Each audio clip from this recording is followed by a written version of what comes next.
कभी कभी कुछ कहानियां हमें इतना छू जाती हैं कि कुछ कर गुजरने की जिद सवार हो जाती है।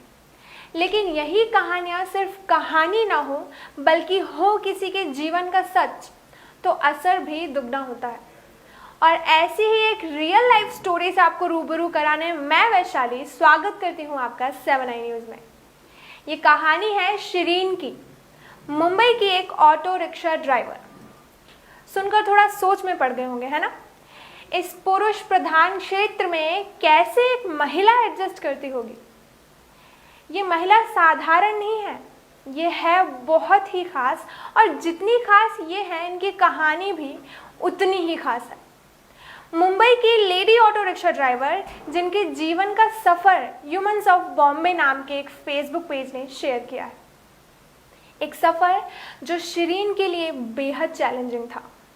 एक सफ़र जिसमें शिरीन ने खोए अपने जीवन के 2 बहुत ज़रूरी लोग।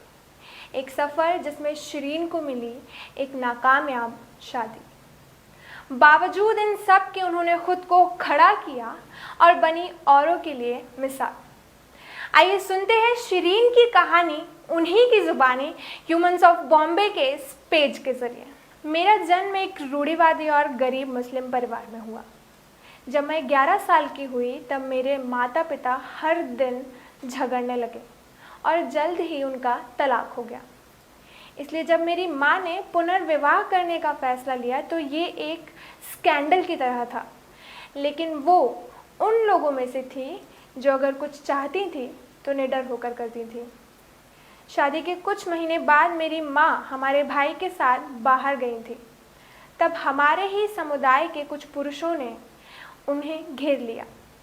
उन्हें उनकी दूसरी शादी को लेकर ताने दिए और उनके चरित्र को अपमानित किया। उन लोगों ने मेरे भाई को भी ताना मारा और इससे वो बहुत प्रभावित हुआ। मेरी माँ इतनी बुरी स्थिति में थी कि बाद में उस रात उन्होंने खुद को आग लगा ली। माँ को हारना इस दुनिया के सबसे मुश्किल कामों में से एक था जिनका मुझे सामना करना पड़ा, लेकिन हमें आगे बढ़ना पड़ा।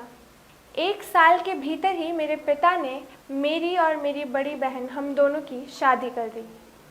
लेकिन मेरी बड़ी बहन के ससुराल वालों ने उसे दहेज के लिए तंग किया और जब वो गर्भवती थी तो उन्होंने उसे जहर दे दिया। मैं बिखर गई थी। मैंने उन 2 लोगों को खो दिया था जिन्हें मैं सबसे ज़्यादा प्यार करती थी। मैं एक अंधेरी जगह में थी, लेकिन जब मैं गर्भवती हुई और मेरा बेटा इस दुनिया में आया, मेरे पास उसे आगे बढ़ाने के अलावा और कोई चारा नहीं था। आखिरकार मुझे और मेरे पति को भी समस्या होने लगी। मेरे तीसरे बच्चे के जन्म के बाद मेरे पति ने हमारी देखभाल करने से मना कर दिया। वो सिर्फ मेरे शरीर को चाहता था और अब उसका मन भर चुका था, तो उसने 3 बार तलाक कहा और मुझे और मेरे बच्चों को घर से निकाल दिया। मुझे 3 बच्चों के साथ सड़क पर अकेला छोड़ दिया गया था। ये बहुत दर्दनाक था, लेकिन मुझे उठ खड़ा होना था, इसलिए मैंने एक छोटी सी बिरयानी स्टॉल लगाई। लेकिन एक दिन बीएमसी ने आकर उसे ख़त्म कर दिया। मेरे पति एक रिक्शा चालक थे, इसलिए जब मेरे पास कोई विकल्प नहीं बचा तो मैंने अपनी सारी बचत ली और रिक्शा चलाने का फ़ैसला किया। मैंने अच्छी कमाई की, लेकिन बहुत सारे लोगों ने मुझे परेशान किया। उन्होंने मेरे साथ दुर्व्यवहार किया, मुझे नीचा दिखाया और मुझ पर संदेह किया क्योंकि मैं एक महिला हूँ। अन्य रिक्शा चालक भी जानबूझकर मेरे साथ बदसलूकी करते थे और मुझे किराया लेने से रोकते थे, लेकिन मैंने खुद को इससे कभी भी परेशान नहीं होने दिया। 1 साल हो गया है और मैं मेरी आय से अपने घर को चला रही हूँ। मैं अपने बच्चों को वो सब देती हूँ जो वो अपने लिए मांगते हैं। मैं उन्हें एक कार खरीद कर देना चाहती हूँ और जल्द ही ऐसा करने की उम्मीद करती हूँ। यहाँ तक कि मेरे यात्री मुझे बहुत अच्छा महसूस कराते हैं। मेरे लिए कुछ लोग ताली बजाते हैं, मुझे अच्छे अच्छे टिप्स देते हैं और मुझे गले भी लगाते हैं। एक बार शिरीन के रिक्शे में एक व्यक्ति बैठा और उसे यह महसूस ही नहीं हुआ कि वो एक महिला है।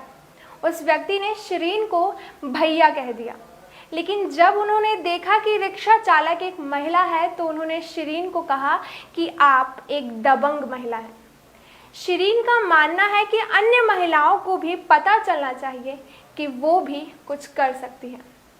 शिरीन की इस कहानी से ये बात तो साबित हो जाती है कि लहरों से डर के नैया पार नहीं होती और कोशिश करने वालों की हार नहीं होती।